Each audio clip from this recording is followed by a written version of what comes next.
O título da palestra de hoje à noite é Agendas Secretas, porque é exatamente sobre isso que fala. Fala sobre agendas secretas. Nas palestras anteriores, nós falamos sobre a origem das sociedades secretas e como elas são controladas. Nós vimos que elas se originaram de Babilônia e promoveram o cabalismo e também as sociedades secretas islâmicas. Os ismaílis, os karmatitas, os fatimitas, os druzas e os assassinos. Nós ainda não lidamos com esses últimos. Do cabalismo veio eventualmente o gnosticismo, que substitui a Jesus Cristo por um Messias universal que hoje é chamado de Cristo cósmico. E este Cristo cósmico não tem nenhum dos atributos bíblicos de Jesus Cristo para que seja aceitável ao mundo. Todos terão que aceitá-lo. Isso significa que Jesus Cristo, mesmo entre os cristãos, terá que ser trazido ao nível do Cristo cósmico para acomodar todos os que querem ser iguais a Ele. De acordo com Eliphas Levi, o gnosticismo foi fundado por Simão Mago. Ele era um feiticeiro que se disfarçava de cristão. Ele se batizou, mas foi repreendido por Pedro por querer comprar o Espírito Santo. Assim, um disfarce de cristianismo cobria o gnosticismo. Dessa filosofia, eventualmente, se formalizaram os cavaleiros templários dentro de um grande sistema religioso que promovia essa antiga filosofia. Em outras palavras, eles eram promotores do segredo do gnosticismo. Eles tinham ligações muito íntimas com as sociedades islâmicas.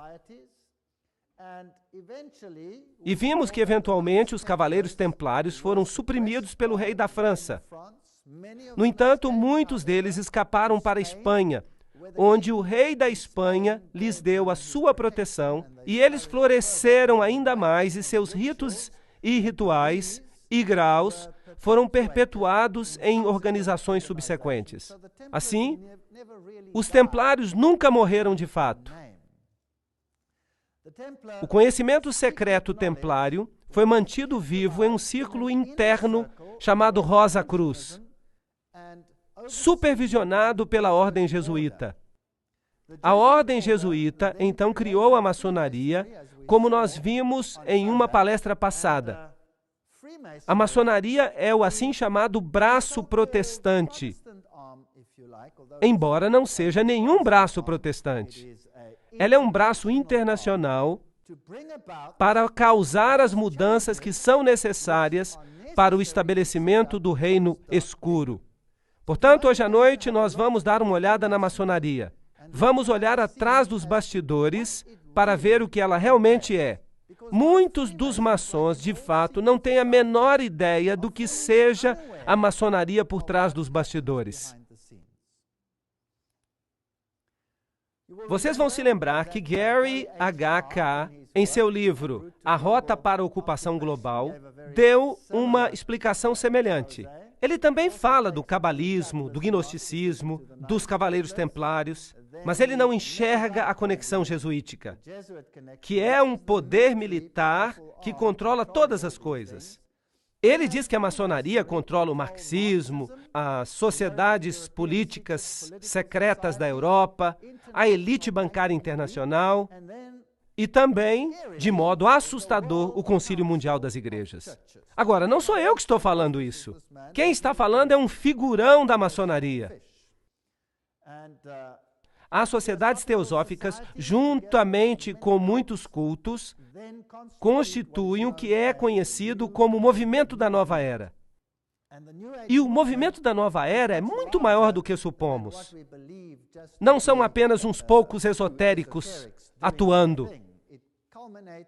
É um sistema que pretende unir o mundo inteiro e o Concílio Mundial de Igrejas desempenhará um papel importante nesse mecanismo. Então, é muito importante que saibamos o que a maçonaria representa. A camada exterior da maçonaria propõe se unir a qualquer religião que seja importante em uma área.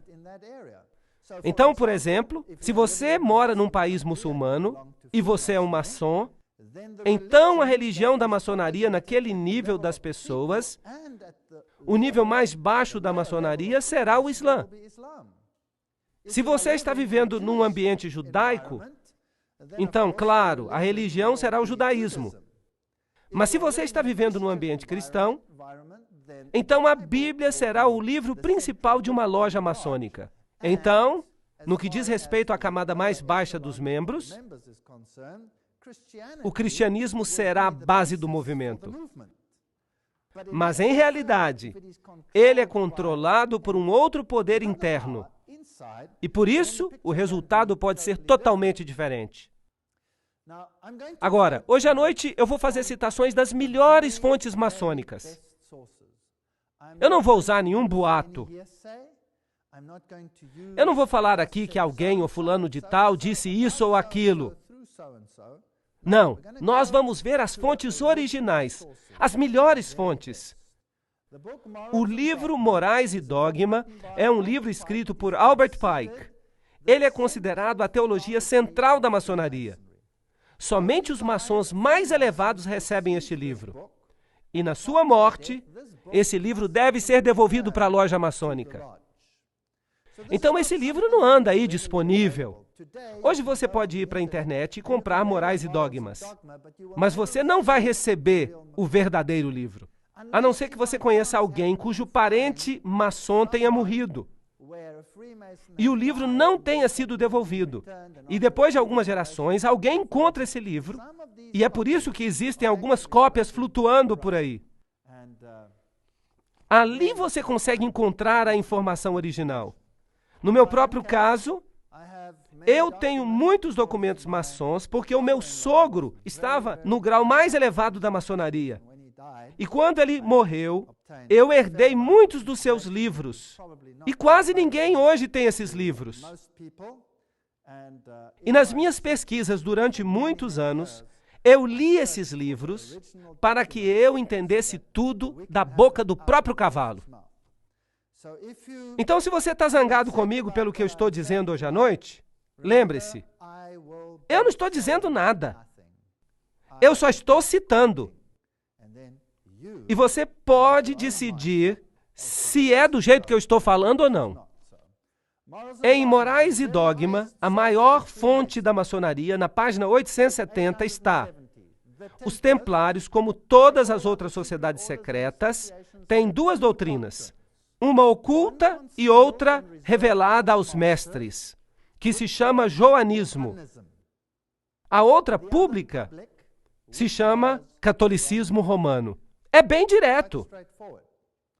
Então, há uma doutrina que está sendo ensinada às massas, e as massas são os não iniciados. Marx é quem os chama de massa. Eles também são chamados de catecúmenos, são chamados de goium, são chamados de todos os nomes pejorativos. Agora, a camada externa, o ensinamento dos templários ao povo, é o catolicismo. E eles, então, dão uma aparência de que são muito religiosos e fingem adorar o crucifixo da religião, mas por dentro eles têm outra religião. A religião que se chama joanismo. Agora, nós temos muitas ordens de São João hoje em dia, muitas ordens. São grandes organizações que têm grandes catedrais de São João. E algumas coisas estranhas acontecem ali. Vocês verão à medida que eu continuar. Nós temos a peregrinação de São João, por exemplo, vocês sabem. Nós podíamos continuar, mas eu não quero entrar em muitos detalhes aqui. Todas essas organizações, que são filantrópicas, parecem estar fazendo uma coisa muito boa. Elas administram hospitais, elas doam grandes quantidades de dinheiro aos pobres, elas administram até hospitais para crianças, para os aleijados do mundo. E são filantrópicas. É difícil atribuir alguma coisa negativa para organizações que parecem fazer tanto bem. E então este é o melhor disfarce que você pode usar para não ser descoberto. Então, todas as vezes que você vê o joanismo, supostamente oriundo de João Batista, tem as suas suspeitas. Então, há duas doutrinas, uma de dentro e outra de fora. Morais e Dogma, página 820, diz: os templários foram acusados de cuspir em Cristo e negar a Deus em suas festas, de graves obscenidades, conversas com demônios femininos e a adoração de um ídolo monstro. Agora, nós falamos sobre isso na palestra passada. O término do drama é bem conhecido. Nele, Jacques de Molay e seus seguidores pereceram nas chamas. Mas antes de sua execução, e quem fala é a maior fonte da maçonaria, o chefe da ordem condenada organizou e instituiu o que depois veio a ser conhecido como a maçonaria escocesa, hermética ou oculta. Nós não podemos ter uma fonte melhor do que esta. Então, de acordo com Albert Pike, a maçonaria continuou o legado dos templários.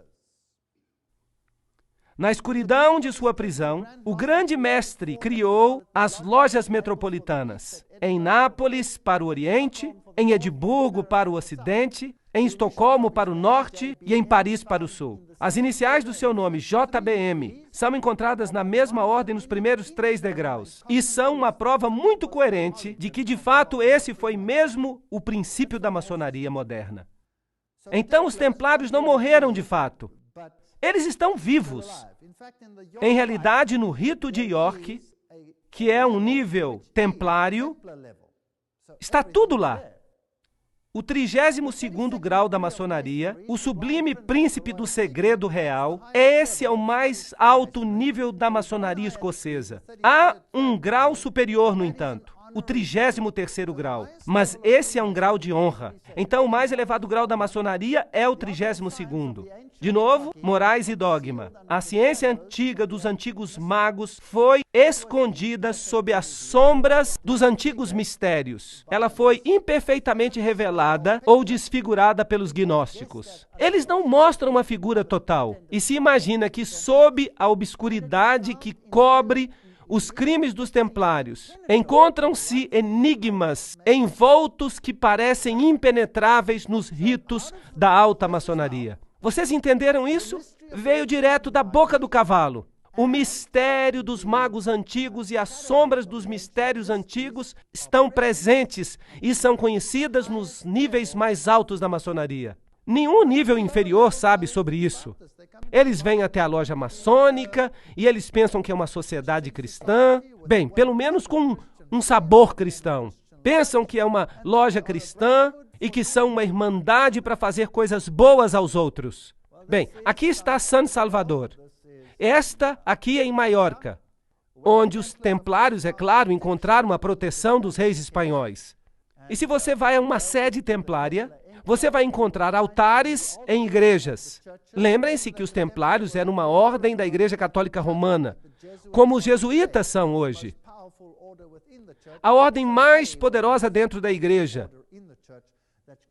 Então, eles eram a mais poderosa ordem para controlar não apenas os aspectos militares, porque eles eram cavaleiros, mas eles também controlam os aspectos financeiros. E a águia de cabeça dupla faz parte do pacote desse simbolismo. As duas cabeças do deus Janus, uma cabeça olhando para frente e a outra cabeça olhando para trás. Se você entrar nas outras igrejas, você vai ver também altares. Ali está, acima do altar das igrejas de Maiorca. Agora, isso é o Rosa Cruz. A rosa é um símbolo dessa divindade. Agora, eu não me incomodo muito com símbolos.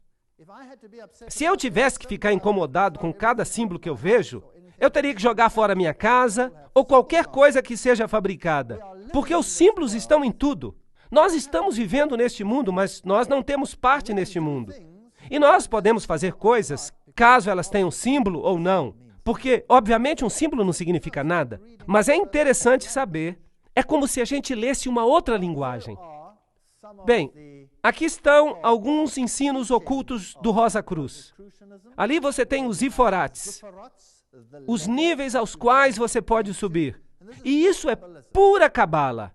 Agora, você precisa entender que na cabala, Jeová não é o verdadeiro governante.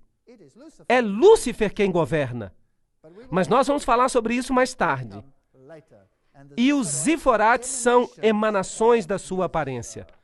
Então vamos perguntar para Moraes e Dogma de novo o que é a cabala. A propósito, ela é chamada de Santíssima Cabala hoje em dia. O Talmud é chamado de Santo Talmud. E a Bíblia é apenas chamada de Torá. Isso não é estranho? A Bíblia é chamada de Torá. E um livro de regras que nunca apareceu na Bíblia é chamado de Talmud Santo. E então um livro oculto é chamado de Santíssima Cabala. E eu gostaria de acrescentar que no mundo hoje há pouquíssimos rabinos que não são cabalistas.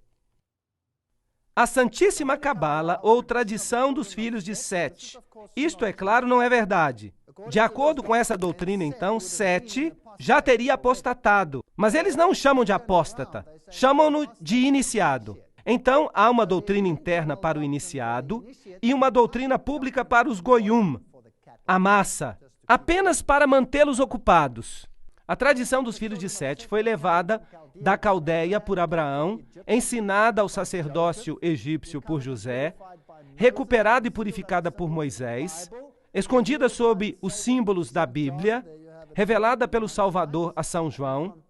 Aí você tem de novo o joanismo, e foi colocada inteira sob figuras sagradas análogas àquelas da antiguidade no Apocalipse daquele apóstolo. Bem, agora vejam como eles estão virando a coisa. Abraão, José, Moisés, todos foram iniciados. Mas o que eles ensinaram ao povo foi lixo, vamos colocar dessa forma, para mantê-los felizes e para mantê-los desinformados. Mas internamente eles tinham uma outra doutrina. Agora, claro que isso não é verdadeiro, porque foi Moisés que escreveu a Torá. E tudo que eles creem se opõe à Torá. A Cabala, aquele livro, vira a Torá de cabeça para baixo, tornando-a ocultismo. As três luzes da loja maçônica são símbolos para nós do poder, sabedoria e bondade de Deus. Dos três primeiros Evirotes, as emanações dessa deidade. De acordo com a Cabala, então a Cabala desempenha um papel muito importante nessa história. Vamos continuar a ler. Toda loja maçônica é um templo da religião. Mas eles dizem que não é um templo de religião. Mas aqui Moraes e Dogma diz, é um templo de religião. E suas técnicas e instruções em assuntos religiosos é a verdadeira religião revelada a nós pelos patriarcas antigos. Perceberam como eles estão fazendo com que os patriarcas antigos sejam ocultistas para vender isso para o povo, é claro. E isso a maçonaria ensinou por muitos séculos e vai continuar ensinando por muito tempo. Vamos fazer mais perguntas e vamos pedir aos maçons que respondam. E as fontes que nós vamos usar são as melhores fontes maçônicas. Vamos pedir aos maçons que nos deem respostas que sejam apenas para os mais altos graus. E Albert McKay escreveu a Enciclopédia da Maçonaria. Você não pode ter uma fonte melhor do que essa. A maioria das melhores lojas, as grandes lojas maçônicas, tem a Enciclopédia da Maçonaria. E ele era um maçom de grau 33. Isso significa que ele era um iniciado. Será que a maçonaria é uma organização cristã? Se a maçonaria fosse simplesmente uma instituição cristã, os judeus e os muçulmanos, os brahman, os budistas, não poderiam fazer parte da sua iluminação. Portanto, não é uma instituição cristã. Então, o que a Bíblia está fazendo lá? Ela é um símbolo, como vimos, dos três primeiros Iforates.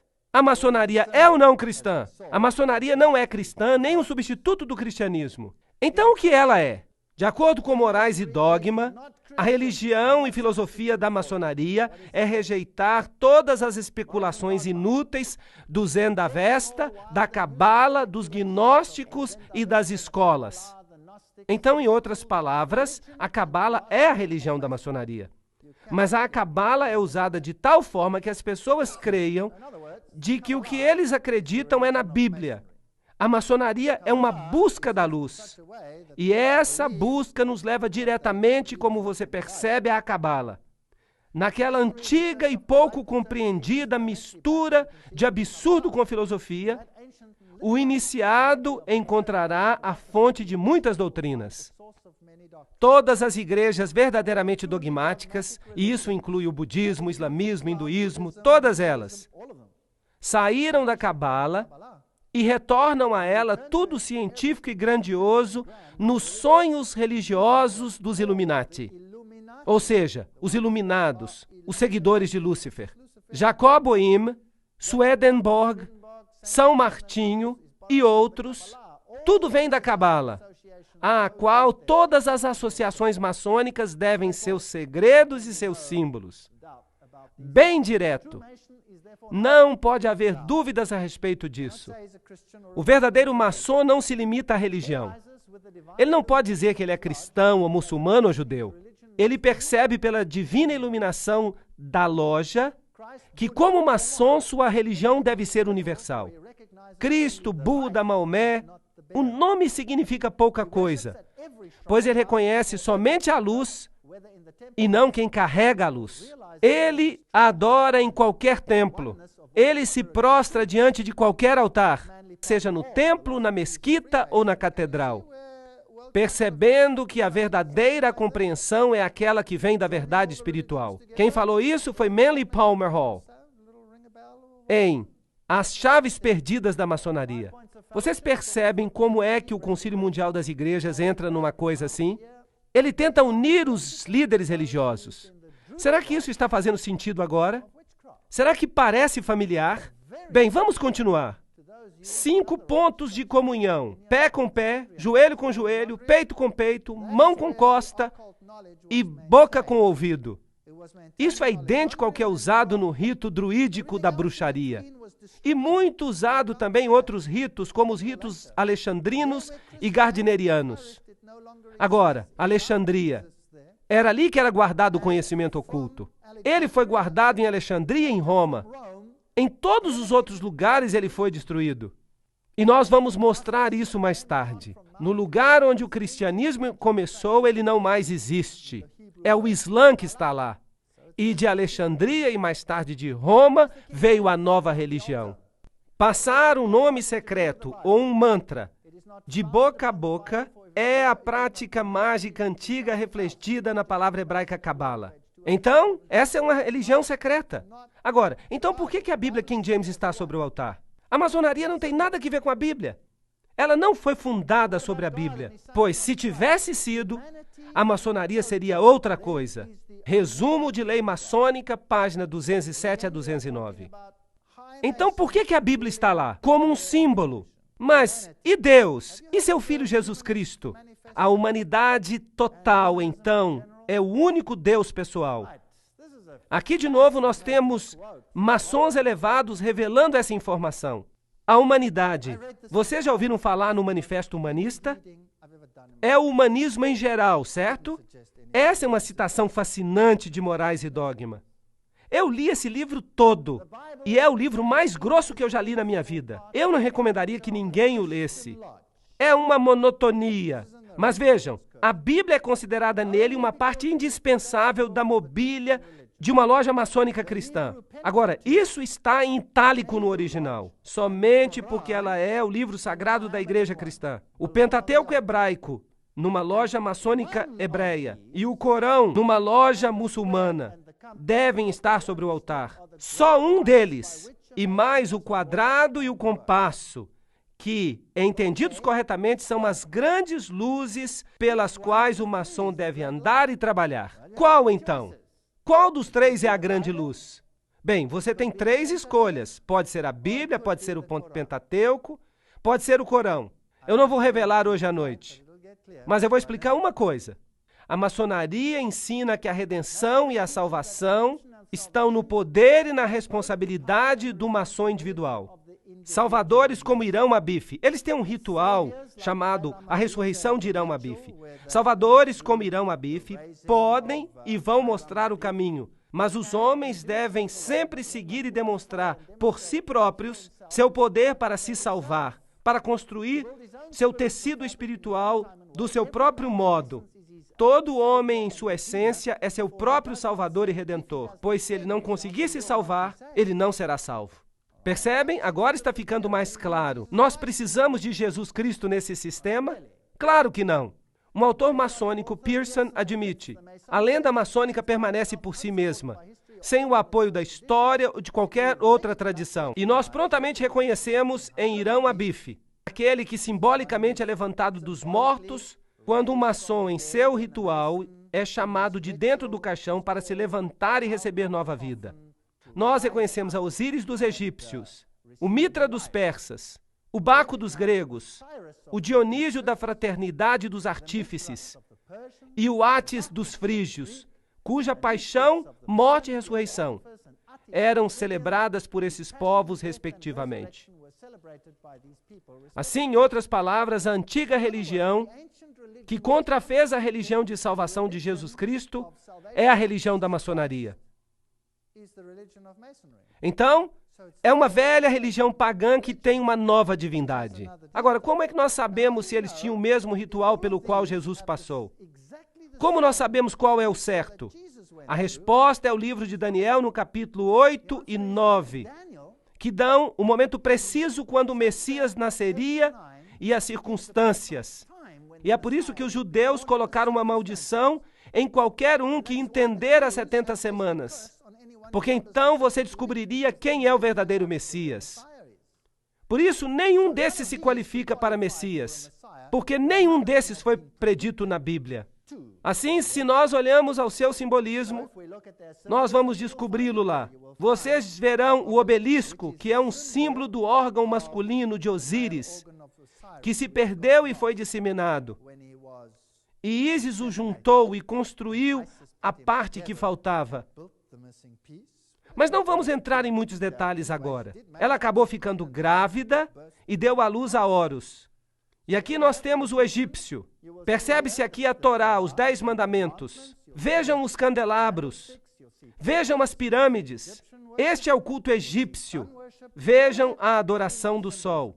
Tudo isso no seu simbolismo. Aqui está o ritual da ressurreição de Irão Abif. E aqui está o livro, a história da maçonaria.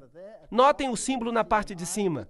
O olho que tudo vê, que é também o símbolo dos jesuítas. Lembram-se na palestra anterior que nós mostramos que a ordem jesuíta criou a maçonaria? Escreveu os seus rituais e lhes deu as citações. Tudo o que foi feito. Vocês podem olhar isso na palestra anterior. E é por isso que eu não vou repetir isso. Aqui está o simbolismo que eles usavam. Vamos olhar alguns deles. Assim, esses símbolos passaram a ter 2 significados. Agora, tudo que nós estamos usando são citações esotéricas e exotéricas. O significado esotérico era o verdadeiro, o significado original, compreendido apenas por uns poucos, guardado em segredo por eles. O significado exotérico era para os goyum, a massa, os estúpidos, os não iniciados. Ele foi inventado ou modificado para dar uma satisfação à massa. Os mistérios sagrados que foram sempre mencionados em conexão com muitas religiões antigas, que eram guardados cuidadosamente pelos iniciados, diziam respeito aos significados esotéricos nas religiões dos tempos anteriores. Esses mistérios sagrados eram apenas a continuação das formas mais simples do antigo culto ao sexo. Na palestra anterior, nós vimos rituais nos quais as pessoas andavam nuas nas florestas. E até presidentes dos países que governam o mundo hoje. Nós vimos isso na palestra anterior, nada mudou. Os maçons iniciados, eles também estão enganados? Que vamos falar dos pobres maçons? Vamos à melhor fonte do mundo. Morais e Dogma, página 819. Os graus azuis. Esses são os 3 primeiros graus da maçonaria. São como se fossem o pátio do pórtico do templo. Parte dos símbolos é mostrada aqui para os iniciados. Mas ele, escutem essa citação, é intencionalmente enganado por falsas interpretações. Não se quer que ele compreenda isso. O que se quer é que ele pense que compreenda. Não admira que eles não dão livros para os iniciados mais baixos. Isso os assustaria, não é verdade? A sua verdadeira explicação é reservada para os avançados, os príncipes da maçonaria. Todo o corpo da arte sacerdotal real, oculto tão cuidadosamente por séculos nos altos graus. Somente os altos graus sabem o que está acontecendo. E isso vem da boca do cavalo. Ninguém pode discutir com isso. Muitos maçons já ficaram zangados comigo, mas no fim eles admitiram que isso acontece mesmo. Eu conheço muitos maçons que se tornaram bons cristãos em consequência dessas palestras. É por isso que elas são importantes. Há muita gente boa que pertence à maçonaria. A maçonaria, como todas as religiões de mistério, o hermeticismo, a alquimia, esconde os seus segredos de todos, exceto dos avançados e dos sábios, dos eleitos, e usa falsas explicações de seus símbolos para enganar aqueles que merecem ser enganados. Aqueles que são estúpidos, aqueles que são usados para esconder a verdade que se chama luz deles e para afastá-los dela. O indigno e incapaz não deve ter acesso à verdade, ou ele a perverteria. Por isso, a maçonaria cuidadosamente esconde os seus segredos e intencionalmente engana os intérpretes presunçosos. Morais e Dogma, páginas 104 a 105. Aí está, direto da boca do cavalo. Aqui está um livro da alta maçonaria na Alemanha. E ele diz exatamente o que eles fazem. Formada da maçônica leitura, é do mestre maçônico a feitura, seu retrato místico declara os segredos da maçonaria, dos quais tanto se falara, mas ninguém conheceria. Então esta é a linguagem que você tem que aprender. Eles criaram uma sua linguagem porque Deus confundiu as línguas. Então eles criaram uma linguagem do simbolismo para que Deus não seja capaz de confundi-los de novo no futuro. Essa é a lógica deles. Então vamos dar uma olhada em alguns dos seus símbolos para ver onde a gente chega. As espadas cruzadas são parte dos símbolos, a cornucópia, o chifre da abundância. Nós temos pentagramas e compassos e retângulos, e a letra G, que eles dizem que representa Deus, mas que realmente representa o princípio gerador. É um órgão masculino, e o órgão feminino, porque só assim que você consegue procriar. Este representa o masculino e este representa o feminino. Agora, se nós voltarmos às outras religiões, se formos à China, por exemplo, nós vamos ver o Deus Sol, que é o equivalente, em outras palavras, de Ísis e Osíris. Eles estão aqui. Eles são Fuxi e Nua. Ali estão eles nos desenhos daquela caverna. E note que Fuxi e Nua carregam o compasso e o retângulo. Esses são os símbolos da divindade masculina e feminina. É isso que representam. E nas catedrais do mundo, isso é interessante. Essa aqui está sendo restaurada. Mas quem a restauraria? O nome da companhia é Air. Mas o que isso nos diz? Que tipo de companhia é essa? É uma companhia maçônica. Aqui você tem o avental. E o avental tem vários símbolos nele. Ali está o sol e a lua, as estrelas ao redor, e o compasso e o retângulo. E é claro, ali escondida está a letra M. E há um sigma do lado. E é claro, a maçonaria começa em todas as línguas do mundo com a letra M. Mas nós não vamos entrar em todos os detalhes.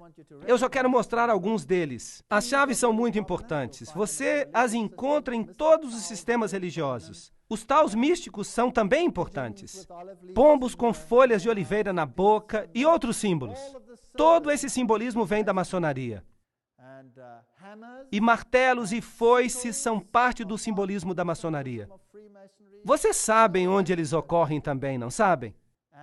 E você pode colocar este quadrado ou na forma de foice ou em outra forma. O olho que tudo vê, é claro.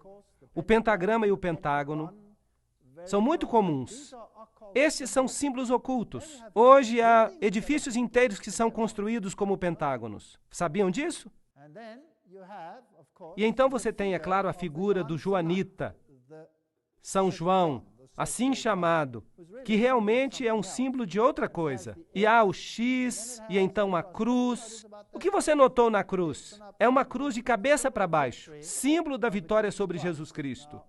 Nós vamos dar mais detalhes sobre isso daqui a pouco. Aqui, martelos e foices e cruz de cabeça para baixo, e Gs e todos os tipos de coisas interessantes. O sol, a lua, as estrelas, tudo isso é simbolismo. Agora, se você quer traçar o primeiro e o segundo grau e outros, há também um vasto simbolismo aqui.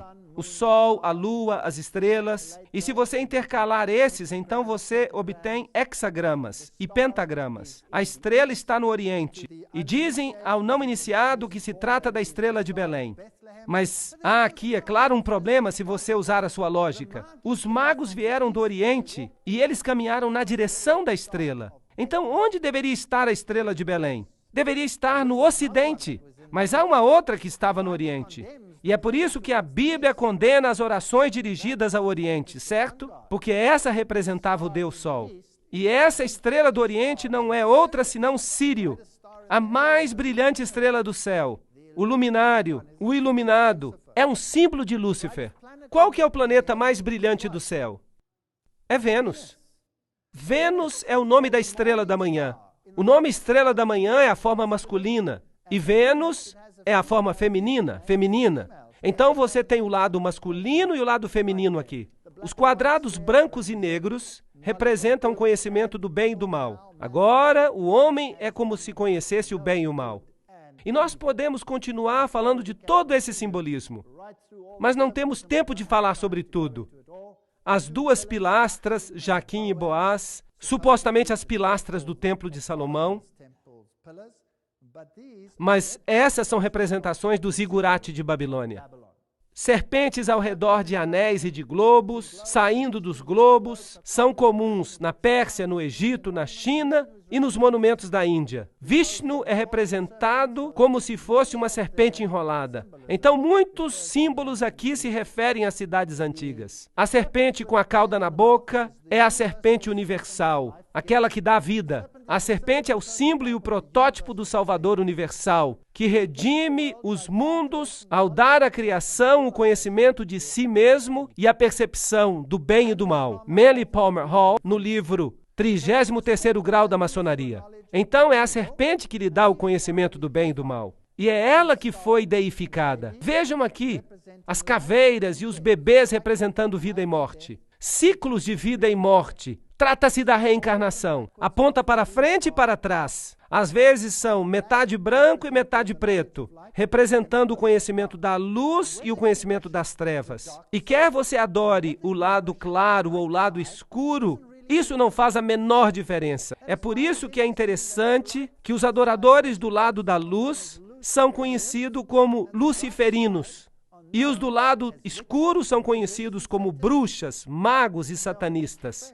E eles são todos amigos, porque seu Deus é o mesmo. Não importa que veículo você use para conhecê-lo, é o mesmo Deus. As chaves cósmicas, a resposta ao céu e ao inferno, os símbolos pagãos religiosos são também comuns na maçonaria. Atena, Terra, Ceres, Hermes, que é o símbolo muito comum usado também pelos jesuítas nas catedrais, que tem o símbolo de Hermes. E é claro, a maçonaria diz que os seus ritos são herméticos. Hermes, filho de Mes, filho de Cão, lá do princípio. Mas nós não temos tempo para falar dos detalhes. Aqui temos Júpiter, Marte e Mercúrio, símbolos que representam divindades. Morais e Dogma, página 851, diz que o 32º grau é o mais elevado. A figura hermafrodítica, que é ao mesmo tempo macho e fêmea, é o símbolo da natureza dupla antigamente atribuída a Deus. Agora lembrem-se que os cavaleiros templários também adoravam Bafomé, que era Mafrodite, macho e fêmea, gerador e produtor, como Bran e Maia e Osíris, mas nós não temos que entrar nos detalhes. Então, se passamos pelo rito escocês da maçonaria, o 33º grau é conhecido como soberano grão-inspetor-geral. É um grau honorário para os mais elevados maçons. E então, se você desce, o sublime príncipe do segredo real é o 32º. E você pode continuar descendo, descendo, descendo, até que você chegue aos graus azuis, que são um aprendiz de entrada, o companheiro da habilidade e o mestre maçom. E você pode voltar e subir até quase que no topo, sem saber o que você está fazendo, nunca sabendo exatamente em que você está envolvido. Há um grupo de jovens na maçonaria que é chamado Demolay. Isso não é fascinante? Esse é o homem que foi sentenciado à morte por cuspir na cruz e por cometer sodomia e as coisas mais profanas que há sob o sol. Mas com seu nome se formou um grupo jovem. E não é fascinante que Billy Graham disse que os Demolay são a elite dos jovens deste mundo? Uma declaração fascinante. Os Cavaleiros de Colombo. Nós já os vimos com sua fásquia. E nós vamos falar deles em outra palestra. Eles controlam o sistema político do mundo, pelo menos nos Estados Unidos. E o cabeça da loja recebe a posição de mestre adorável. A Bíblia diz que você não deve chamar a ninguém de mestre, muito menos mestre adorável. Isso viola o primeiro mandamento. A sede do Conselho Supremo, do rito escocês da maçonaria, jurisdição sul, nos Estados Unidos. É isso que está escrito na frente. Você tem a esfinge com as serpentes do lado, e esta é conhecida como a Casa do Templo. Fica do lado leste da Rua 16 Noroeste, entre as ruas R e S, em Washington, Distrito Federal. É aqui que os altos maçons se encontram. Todo o gabinete dos Estados Unidos se encontra aqui. Quer sejam democratas ou republicanos, não faz diferença. É aqui que as decisões são tomadas. Este é um livro chamado O Engano Fatal, escrito por um homem, James D. Shaw. Ele foi iniciado no mais alto grau, o 33º grau, mas ele saiu da maçonaria. Na cerimônia do 33º grau de iniciação, o juramento é selado, bebendo vinho dentro de um crânio humano. Que este vinho que eu agora bebo se torne um veneno mortal para mim, como o suco de cicuta que Sócrates bebeu. Se algum dia, voluntariamente ou não, violar esse voto, e um membro vestido de esqueleto coloca seus braços ao redor do candidato que então fala, e que esses braços frios me envolvam para sempre, se eu voluntariamente ou não violar esse voto. Aqui temos outros símbolos da maçonaria. Aqui estão os assim chamados símbolos secretos. E se você olhar para eles, vai perceber que alguns deles são muito interessantes. Se você já pensou que os Vs têm alguma coisa a ver com Volkswagen, eu sugiro que você pense de novo. Aqui estão dois Vs, um dentro do outro. Representam a união de dois deuses. E se você já pensou que isto aqui é o coração da Grã-Bretanha, então você deve saber que a Grã-Bretanha não passa de um país controlado pelos maçons. E também a sua religião, como nós veremos. Todos esses são símbolos. O aquário, por exemplo. E se você pensava que essa era a estrela de Davi, então pergunte a si mesmo por que antes da maçonaria essa não era a estrela de Davi. E esses símbolos aqui, claro, muito comuns, mas não temos tempo de entrar em detalhes. E se você vê êxtase e tabletes de mandrágora sendo distribuídos entre os jovens, eles também têm esses símbolos neles. Você acha que esse símbolo aqui era da Mitsubishi? Eu acho que eles ficariam muito zangados se eles soubessem que você está pensando que eles estão distribuindo mandrágoras e êxtase. E aqui você tem este símbolo, este V com W. Este W que é como se fossem dois Vs abraçados um ao outro. Esses são símbolos ocultistas. Em outras palavras, são drogas distribuídas por uma organização que usa os símbolos da sua religião. E se você achava que esse coral do Papa era patrocinado pela Volkswagen, é melhor pensar de novo. Esse símbolo significa outra coisa. Essas crianças inocentes estão carregando o símbolo de Lúcifer. E aqui está o simbolismo de Aleister Crowley. Veja que é muito semelhante. Você tem o pentagrama e todos os símbolos aqui. O G. Perceba que é basicamente a mesma estrutura. Você pode sentir isso. E então você tem o pentagrama, e você pode ter desse outro jeito, e você pode ter daquele jeito ali, dependendo do que você queira. Esse aqui é o bode de Mendes, o lado escuro. Infelizmente, o lado feminino. E aqui está a representação masculina. Vamos perguntar ao dicionário de misticismo o que é que significa o pentagrama. É considerado pelos ocultistas como o meio mais potente de invocar os espíritos. Quando uma única ponta da estrela aponta para cima, é considerado como um sinal do bem e significa que está chamando espíritos benignos. Quando o único ponto aponta para baixo e um par de pontos fica por cima, é um sinal do mal e é usado para invocar os poderes das trevas. É interessante que este símbolo é, claro, usado em toda parte do mundo, inclusive na maioria das bandeiras. Vamos perguntar a outra fonte, a Enciclopédia da Maçonaria. Os maçons dos Estados Unidos têm, por acordo tácito, se referido a ele, o pentagrama, como símbolo das 5 pontas da comunhão. Os contornos da estrela de 5 pontas são os mesmos que aqueles do pentalfa ou Pitágoras. Na ciência da mágica, o pentalfa é chamado de pentagrama misterioso e sagrado. O pentagrama na estrela dos magos. Então, isto é ocultismo. Você tem masculino e feminino, bem e mal, Adão, Cádmo, todos esses símbolos. O homem divino. E agora nós chegamos ao ponto onde nós vamos começar a revelar o que eles são de fato. E que Deus nos ajude, enquanto continuamos nesta estrada, a descobrir qual de fato é a agenda secreta da maçonaria.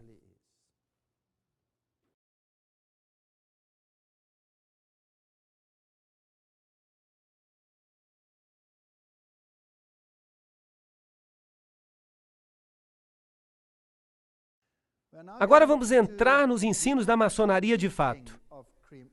Nós olhamos apenas a estrutura básica. Leiam essa declaração. É muito mais importante que os homens tentem se tornar Cristos do que crer que Jesus era Cristo. Que citação direta! O Catecismo da Igreja Católica, este aqui, o Catecismo da Igreja Católica de Nova York, 1995, página 129, diz o seguinte: pois o Filho de Deus se tornou homem para que nós pudéssemos nos tornar Deus. O Filho unigênito de Deus, querendo que partilhássemos de sua divindade, assumiu a nossa natureza para que ele, feito homem, pudesse nos tornar deuses. Maravilhai-vos e alegrai-vos. Nós nos tornamos Cristo. Agora, nem todo o catecismo vai falar isso. Por isso, não procure isso no seu catecismo. É essa edição que fala isso, porque esse é um catecismo para o círculo interno. Não se esqueçam disso. Manly Palmer Hall, no 33º grau da maçonaria, diz: o homem é Deus sendo feito. O hinduísmo ensina isso através de várias encarnações. E o budismo ensina isso, que eventualmente, através do nirvana, você se torna um com a divindade. Um outro escritor maçônico escreve: aquietai-vos e sabei que eu sou Deus, que eu sou Deus. O reconhecimento final de que tudo está em tudo, a unidade do eu com o cosmos, a percepção da divindade do eu. Então isso é o oposto do que a Bíblia ensina no começo. O pecado levaria à morte, mas a serpente disse: certamente não morrereis, sereis semelhantes a Deus. Então esta é a linguagem da serpente, não é a linguagem de Deus. Aqui está Lúcifer ensinando, não é Deus que está ensinando. O homem perfeito é Cristo e Cristo é Deus. Esta é a primogenitura e o destino de toda a alma humana. J.D. Buck, Maçonaria Mística. Note esse simbolismo de novo. Você pode tirar o hexagrama dele. Você pode girá-lo e colocá-lo na frente do carro, se você quiser. Um triângulo com uma ponta para baixo representa a divindade, é chamada de o triângulo da divindade, ou o triângulo da água. Com uma ponta para cima é chamado o triângulo da terra, o triângulo da pirâmide, ou o triângulo do fogo. E este emblema simboliza o homem divino e perfeito. Então, quando uma religião usa esses triângulos no cabalismo, elas estão dizendo: nós somos divinos. Por isso que a estrela de Davi significa: na tua cara, Deus, nós somos divinos. Esta é uma declaração terrível que eu estou fazendo aqui hoje à noite. Esta é uma declaração terrível. Com a ponta para cima, o triângulo equilátero representa Shiva, o destruidor, e representa a chama que levanta da pira funerária em direção ao céu. Este símbolo é familiar aos maçons de vários graus, principalmente do 30º grau. Notem que quanto mais alto o grau, mais o iniciado fica sabendo. Isso falou Ward em Maçonaria e os Deuses Antigos. Portanto, Shiva é o Deus que está aqui representado. Então, quando você vê um símbolo assim, não é tão simples quanto parece. Aqui está Kilburn Platt mostrando os pontos turísticos históricos de Ohio. Isso declara que todos são dedicados à maçonaria. A águia de cabeça dupla, já falamos sobre isso. O grau 32º faz da águia de cabeça dupla seu emblema particular e, é claro, também o grau 13º. Neste símbolo venceremos, está escrito aqui. A cruz maltesa, também a coroa com a cruz nela, são símbolos maçônicos. E você descobrirá este símbolo em muitas igrejas, especialmente em igrejas pentecostais. Então você tem vários graus de comaçonaria. Por exemplo, este é o símbolo usado pela Ordem da Estrela Oriental, que é uma maçonaria feminina, mas ela é administrada por maçons homens. A maçonaria é geralmente uma irmandade branca, mas comaçonarias acomodam membros negros e mulheres. Então, para o não iniciado, parece que a raça branca é suprema. Mas uma vez que você chega a uma iniciação mais elevada, a história é diferente. Nimrod era adorado branco ou preto. Ali está o caos criado entre as raças. Então você tem a Ku Klux Klan, que é anti-negra. E você tem organizações que são igualmente anti-brancas. Isso é chamado de pensamento dialético. Lembram-se do princípio de Hegel? Você cria fricção entre as raças para que você possa ter a síntese no final e causar uma nova ordem mundial. Então, para unir as raças, a melhor coisa a fazer é criar caos entre as raças, até que a dor da separação seja maior do que a dor da unidade. Você consegue entender o pensamento dialético de Hegel? Ele é doentio, mas é brilhante. E não importa que você tenha que sacrificar milhares de vidas para alcançar seu objetivo, porque o fim justifica os meios. É realmente uma doutrina horrível. Então, se você vai até uma comaçonaria, este é o símbolo da comaçonaria. Será que os seus símbolos, palavras e expressões são também encontradas no ocultismo? Sim, claro que são. São usados na Aurora de Ouro e em outras sociedades, como já falamos. Aqui está a Ordem da Estrela Oriental. Aqui está o seu centro principal, a sede mundial, também conhecida como Templo Internacional. Ela fica em Washington, Distrito Federal. Esta aqui é a maçonaria da Sala do Príncipe. Esta é a maçonaria negra. Geralmente, nem os próprios maçons conhecem todas essas suborganizações. Mas quando você sobe nos escalões da maçonaria da Sala do Príncipe, então você se encontra com os Cavaleiros Templários lá em cima. Os Cavaleiros Templários. E isso lhes diz algo. Eles realmente usam esses nomes. Esses estão aqui. Esta é a sua própria página. Isso aqui não é nada premeditado. E os indivíduos mais altos no mundo negro, por exemplo, são maçons da Sala do Príncipe. Querem que eu mencione um nome? Nelson Mandela, se você está interessado. É assim que se parecem. Então não existe uma coisa como uma irmandade branca. Mas cada um desses grupos não recebe a informação individual. Estes são os níveis. Estes são os níveis da maçonaria e você pode preenchê-los. Os níveis de fato variam de acordo com a fonte. Esta aqui é a revelada por Ayn Rand, que era a namorada de Philip Rothschild. Ela cometeu suicídio. O humanismo é o nível mais baixo. São os maçons que não têm aventais. A YMCA, todo o movimento dos escoteiros, etc. Eles formam parte de organizações maçônicas. O Rotary, o Lions. O Lions, por exemplo, trata-se de Janus, o deus de duas cabeças. São todos símbolos. E essas são as boas organizações que parecem fazer coisas boas. Os maçons azuis, que são os maçons de João, fiquem com medo quando vocês ouvirem esse nome. O rito de York, o rito escocês, o comunismo, o Benai Berit, a maçonaria judaica, o Conselho dos 500, o Conselho dos 33. O Conselho dos 500 é também conhecido como Bilderbergers, o Concílio dos 13 e o mais alto nível que nós vimos, no qual o papado está envolvido. Porque os jesuítas controlam todos eles. Aqui está o Papa à frente dos escoteiros mirins. E essa é a organização oficial, a fachada para as outras organizações. E ninguém sabe nada disso, então não os acuse. Mas olhem o simbolismo e você vai encontrar o simbolismo maçom lá. Vocês percebem? Há mulheres maçons que são muito importantes, claro.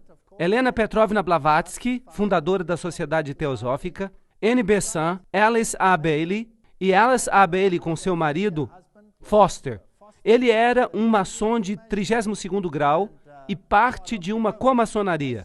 Eles começaram uma companhia conhecida como a Ordem de Lúcifer, mas depois eles mudaram para a Ordem da Luz. Esta é Helena Petrovna Blavatsky. Esta aqui é Alice A. Bailey. E esses aqui foram aqueles que escreveram O Segredo das Doutrinas Secretas. Claro que para alcançar os graus mais elevados, eles precisam ser homens. Por isso, Annie Besant é chamada de Irmão Annie Besant, maçom de 33º grau. O mesmo acontece com os egípcios. Se uma mulher se torna faraó, então ela tem que ser homem.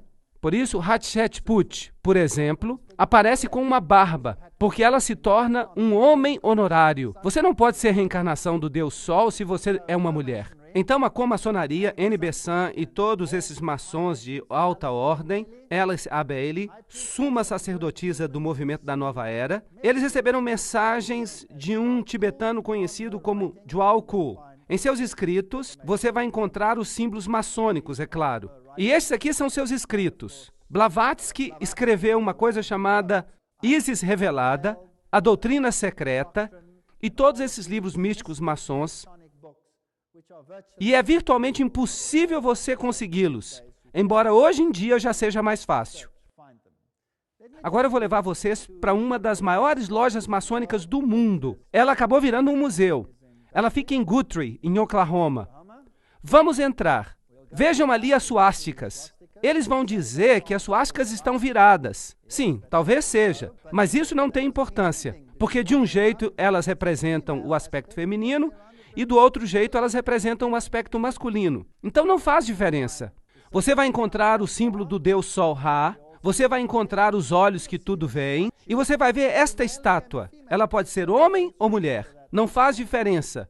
A essa altura você já sabe disso. Ela tem o dedo na boca. E eles vão te dizer que isso é para pedir segredo, para não revelar os segredos, para ficar quieto na loja.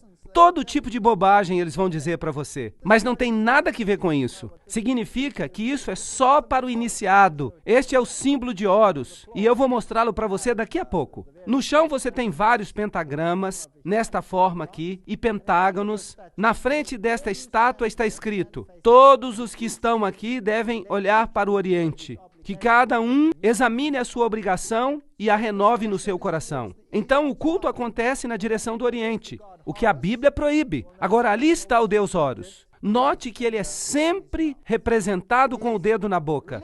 A sua religião é para os iniciados. E aqui estão as roupas dos vários graus de maçonaria.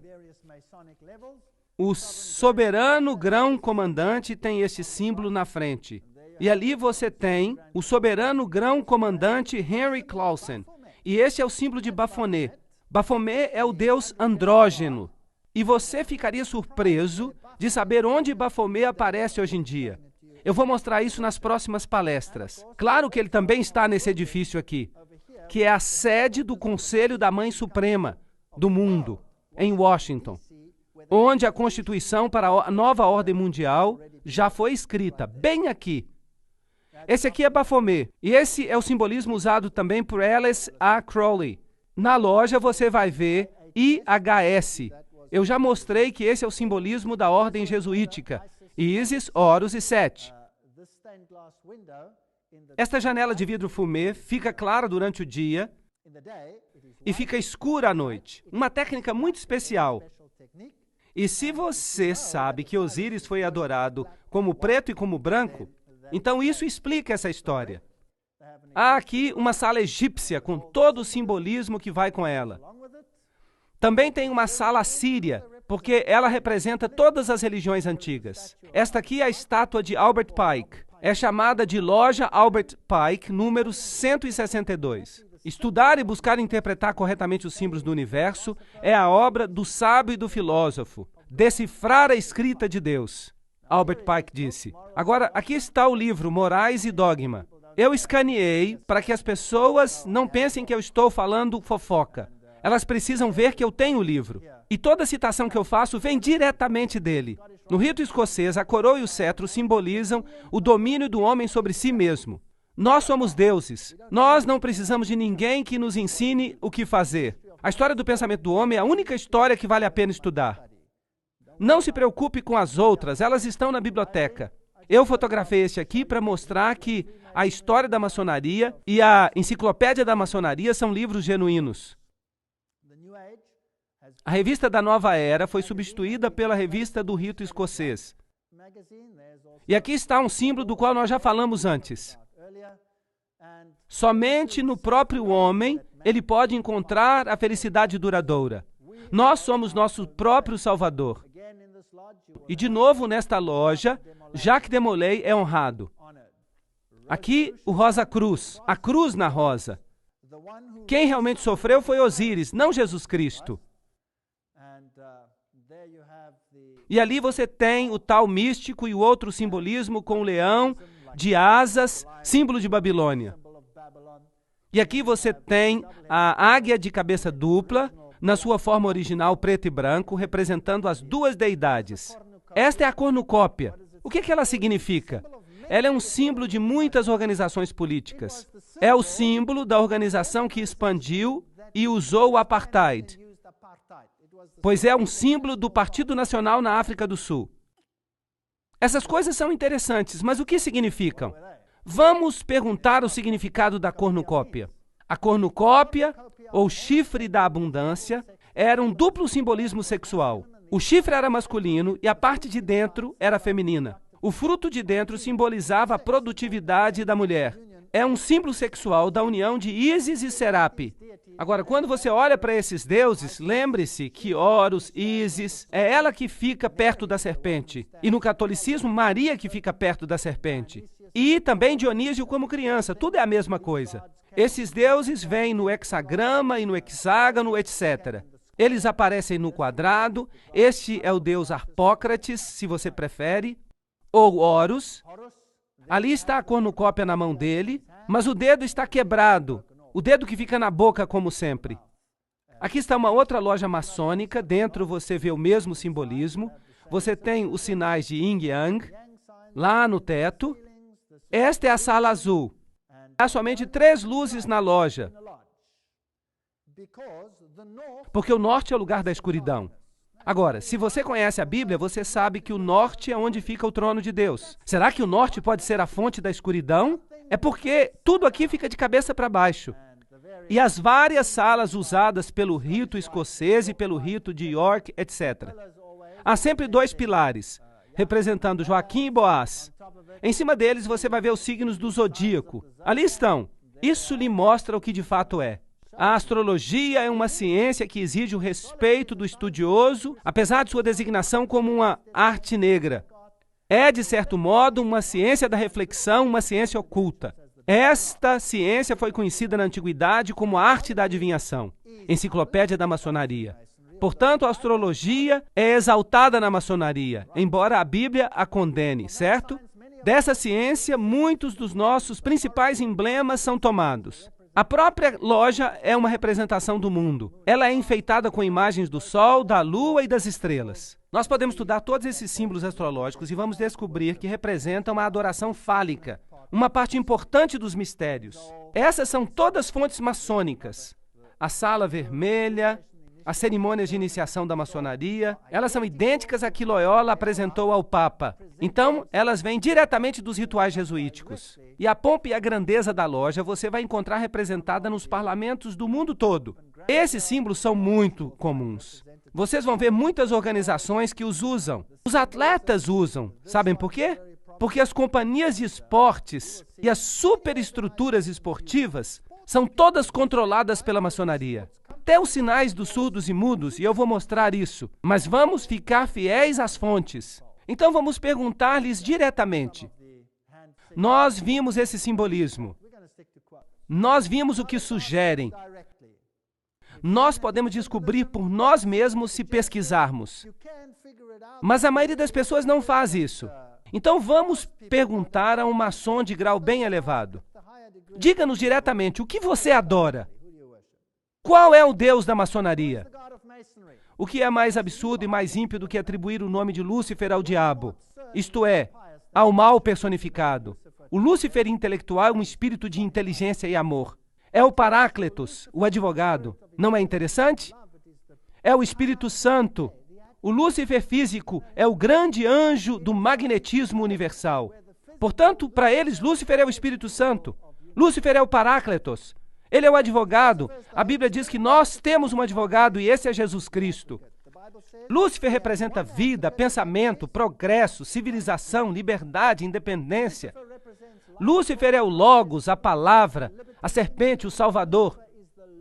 Isso está na doutrina secreta de Helena Petrovna Blavatsky, páginas 171, 225, 255 do volume 2. Eu tenho esse livro em casa. Se você não quer crer, eu posso lhe enviar uma Xerox. Este é Satanás, que é o Deus de nosso planeta, o único Deus. Essas são citações bem diretas. Não há como fugir delas. Vamos a Albert Pike diretamente.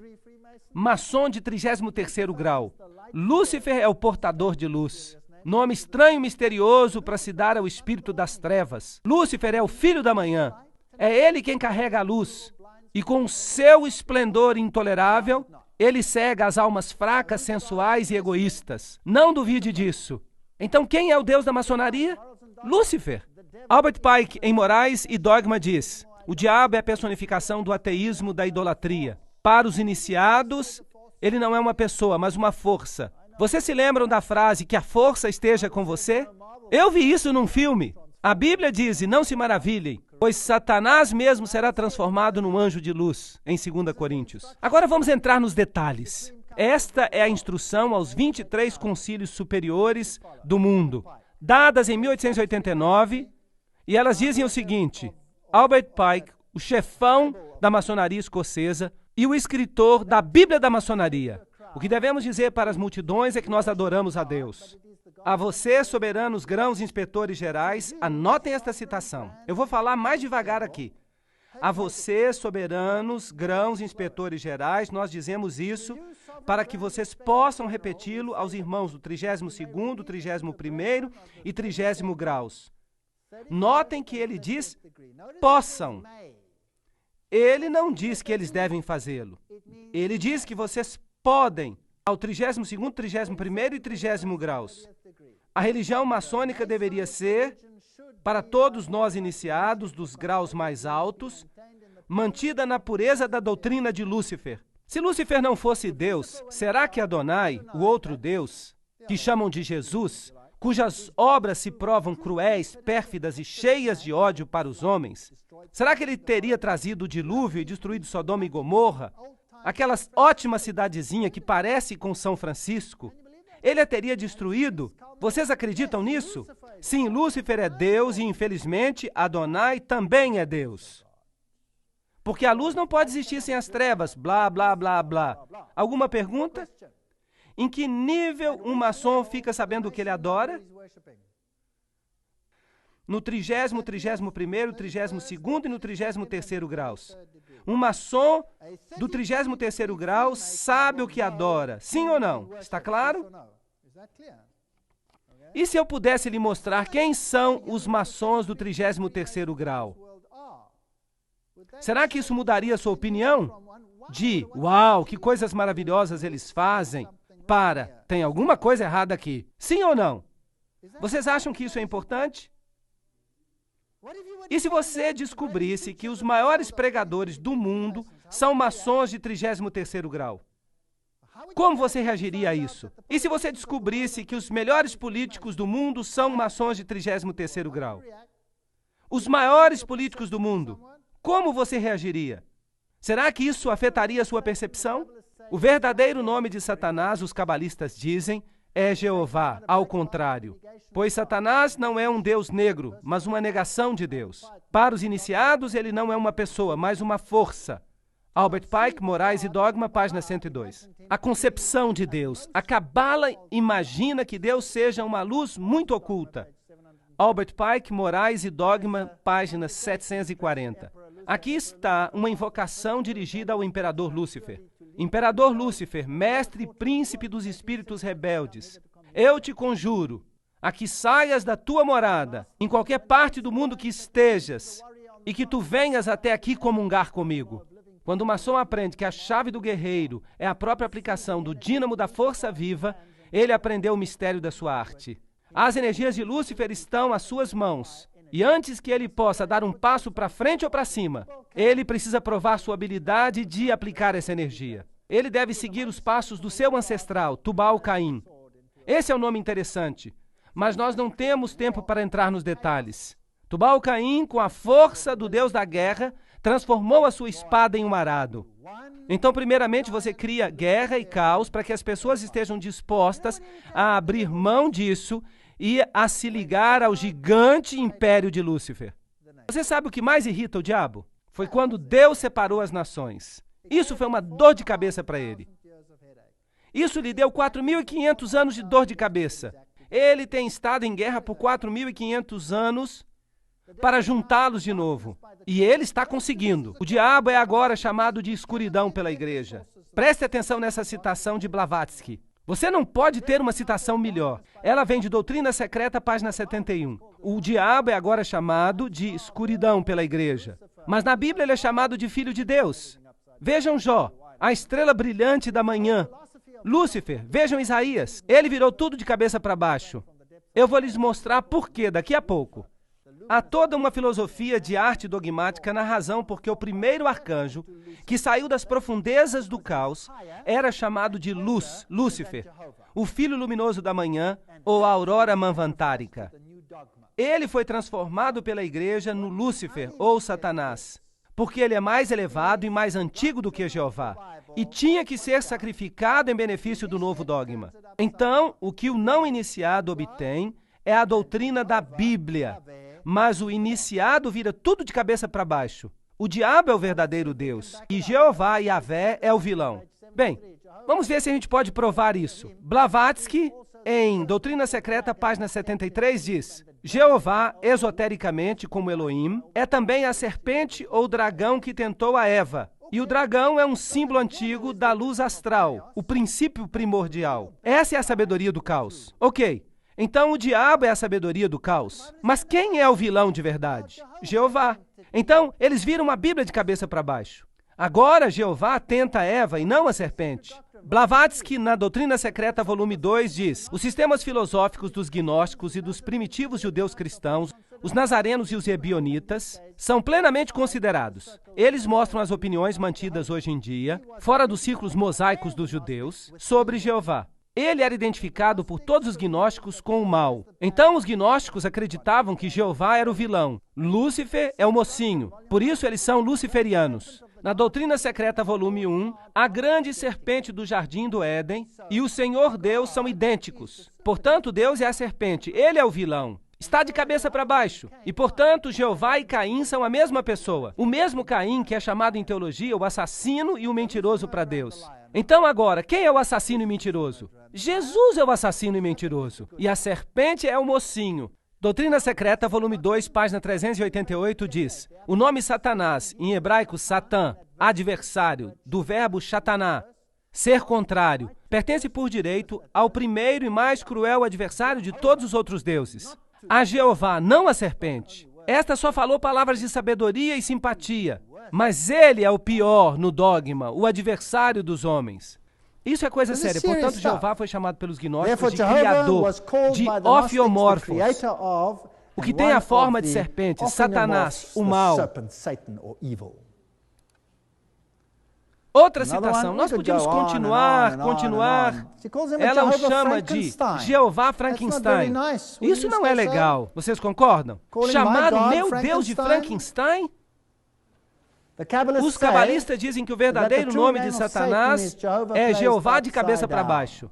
E eu vou lhes contar na minha palestra sobre o islamismo uma coisa que vai deixá-los acordados. Satanás não é um Deus negro, mas a negação da divindade branca. Agora, preto e branco aqui não tem nada a ver com a cor da pele. Tem que ver com iluminação. E à medida que continuamos, eu vou mostrar para vocês uma coisa interessante. Jeová, mesmo o interno, sabe. Jeová se torna Saturno. E Miguel e seu exército se tornam Satanás e os anjos rebeldes. Portanto, Miguel significa aquele que é o que Deus é Satanás e seus anjos. E Lúcifer e seus anjos está estabelecendo seu reino aqui embaixo. A minha Bíblia diz que Miguel é o príncipe que se levanta pelo povo e que ele se levantará e derrotará o inimigo. Certo ou errado? Então, eles viraram a doutrina de cabeça para baixo. Miguel passa a ser simplesmente Jeová, um dos espíritos subordinados na melhor hipótese. Eles odeiam a Jesus Cristo. Assim como os templários, eles cospem na cruz. Agora, se você crê nessa fonte Blavatsky, vamos até Morais e Dogma, a fonte maçônica. O Deus do Velho Testamento é sempre representado como o autor direto do mal. Ali se diz exatamente a mesma coisa. Eu não preciso repetir isso. Vamos continuar. Assim, os primeiros cristãos que substituíram os judeus de sua Bíblia praticamente não entenderam nada dos 4 primeiros capítulos de Gênesis quanto ao seu sentido esotérico. Vamos continuar. Eles nunca perceberam que não apenas se pretendia o pecado nessa desobediência, mas que de fato a serpente era o próprio Senhor Deus, que apareceu como Office, o Logos, o portador da sábia criatividade divina, ensinada à humanidade para que eles também se tornassem criadores. A serpente foi boa para a humanidade, os homens seriam estúpidos se não fosse pela serpente. O diabo é agora chamado de escuridão pela igreja, mas a Bíblia o chama de Filho de Deus. Lembram-se dessa? Então não admira, Manly Palmer Hall, 33º grau de maçom, diz: eu solenemente prometo ao grande espírito lucífago, príncipe dos demônios, que todo ano eu lhe trarei uma alma humana para que ele faça com ela o que lhe agradar. Vocês acham que eles ainda têm sacrifícios humanos? E em troca disso, Lucífago promete conceder-me os tesouros da terra e encher o meu coração dos meus desejos enquanto eu estiver vivo. Manly Palmer Hall, você pode ficar com Lúcifer. Eu prefiro Jesus Cristo e a vida eterna. Este é o logotipo oficial da Ordem do Templo do Oriente. Nós não precisamos ver todos os detalhes aqui. Então, a quem eles permitem saber a verdade sobre a maçonaria? Nós precisamos criar um super rito. Por favor, prestem atenção. Que permanecerá desconhecido, ao qual convidaremos aqueles maçons da Ordem Superior, de grau 30 ou superior, a quem nós escolheremos. Com respeito aos nossos irmãos da maçonaria, esses homens devem prometer que respeitarão o segredo mais estrito.